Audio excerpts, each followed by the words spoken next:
Sure.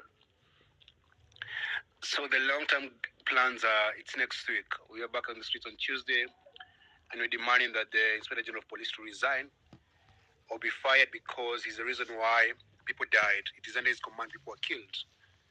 The next maybe 30 days or less, we need to get a new IBC commission set up because we can't go to elections as the way it is right now. We want the the IBC, that's the electoral body of the country, to be properly constituted for us to have elections. I think the goal for every young person in this country is let's dissolve the government and elect new people. I believe there's going to be a lot of pressure for members of parliament to resign or impeach the president because we can't have a president who kills kids. How do you maintain the momentum? The momentum will be there for as long as people are still hungry, unemployed, and they can't stand lies. Our president, the reason why he's in so much trouble, told the country that you're broke as a country, and then he was spending millions of dollars on travel, millions of dollars on repair for his state house and state lodges, millions of dollars given to his wife and the deputy's wife and the wife of the chief cabinet secretary officer called Mudavadi. So he was talking about we are broke as a country, and then he was spending money in ways that are not prudent. So Kenyans are very angry with him, and when they protested, he killed them. So the anger won't go away for a long time. We still have barriers. We have buried maybe 12 people. We have more barriers to come. And as long as we're burying our loved ones, we're still going to be angry. And the beauty of this movement, we've been able to deplatform the politicians from the church, as Nerima said. So politicians are not welcome in church to speak anymore. They can't speak in funerals. They feel very besieged. For the last 3 weeks, some politicians are living in hotels because they don't feel safe to go back home. So the anger will be sustained as long as there are no solutions. Because if your pockets are empty and your stomach is empty and you have no future for tomorrow, you have nothing to lose. The difference between Kenya and Zimbabwe is that Zimbabweans have a way to, the majority of them have resigned to fate. They went through being molested and oppressed by Mugabe. There was a bit of hope when they had this flag movement, and then they lost to the crocodile, and now they're out here trying to organize themselves again. And also I think that the reason why the way Zimbabwe is because Changirai mishandled the succession. Now the Kenyan example is different. The majority, about 60% of the Kenyan population is under 22. So the median age is between 13 to 21. So the majority are young people. They have so much hope for the future. And so what we need to do, and what is one of our demands as a movement and many other people, is that we need to onboard these people as voters, because most of them did not vote. In the last election, 10 million people did not vote.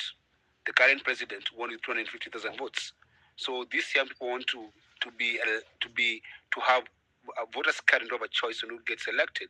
Our president, even if he's going to form a new government, is going to be in so much trouble because you're going to have scrutiny in this process. You're going to ensure that anyone who is going to get nominated to become a cabinet secretary must have a clean past. The current cabinet had people accused of murder, rape, corruption, all manner of vices, and the parliament was a rubber stamp. But now the current parliament, after last week or the last 3 weeks, has changed forever because they're afraid of the people.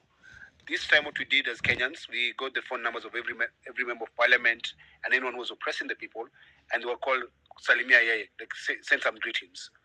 And they received so many threats and demands from the people. They are afraid of the people.